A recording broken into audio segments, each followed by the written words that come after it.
Heroine కావాలని అనుకోలేదట. ఒకరి బలవంతం మీద పరిశ్రమకు వచ్చారట. ఆమె కోరుకున్న జీవితం ఏమిటో నటి ఆమని బయటపెట్టింది. అది తీరకుండానే కన్ను మూసిందని కీలక వ్యాఖ్యలు చేసింది. మరి సౌందర్య కోరుకున్న ఆ జీవితం ఏమిటో తెలుసా? కన్నడ అమ్మాయి అయిన సౌందర్యను తెలుగు ఆడియన్స్ ఓన్ చేసుకున్నారు.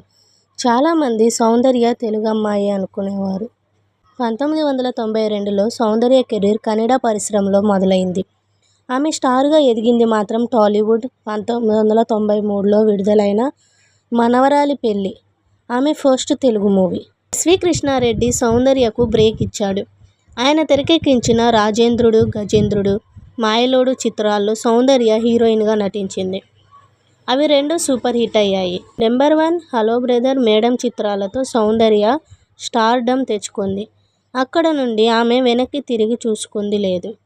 ఒక దశాబ్దం పాటు సౌందర్య సిల్వర్ స్క్రీన్పై ఒక వెలుగు వెలిగింది. చిరంజీవి, నాగార్జున, బాలకృష్ణ, వెంకటేష్ వంటి టాప్ హీరోల సరసన నటించింది. అనూహ్యంగా 2004లో కన్నుమూశారు.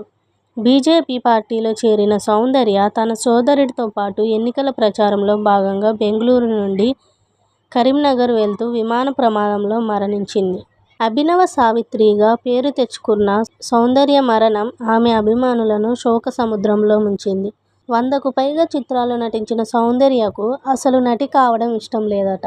ఈ విషయాన్ని ఆమె క్లోజ్ ఫ్రెండ్ నటి ఆమని ఓ ఇంటర్వ్యూలో వెల్లడించింది. ఆమనికి సౌందర్య చాలా క్లోజ్. ఇద్దరూ కన్నడ వాళ్ళు కావడంతో బాగా కలిసిపోయేవారట. ప్రతి విషయం ఆమనితో సౌందర్య షేర్ చేసుకుందట. ఈ క్రమంలో సౌందర్య గురించి చాలా విషయాలు ఆమనికి తెలుసు. అసలు హీరోయిన్ కావడం సౌందర్యకు ఇష్టం లేదు. వాళ్ళ నాన్న బలవంతం మీద పరిశ్రమకు వచ్చిందని ఆమని అన్నారు. తండ్రి మరణించాక అన్నయ్యను కూడా అదే స్థాయిలో గౌరవించారని ఆమని వెల్లడించారు.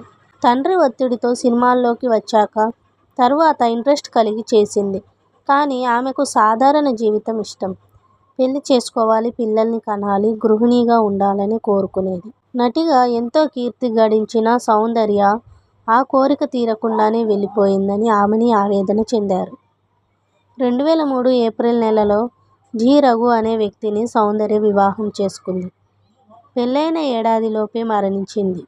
ఆమె కోరుకున్న జీవితం అనుభవించకముందే ఆమె కన్నుమూశారు.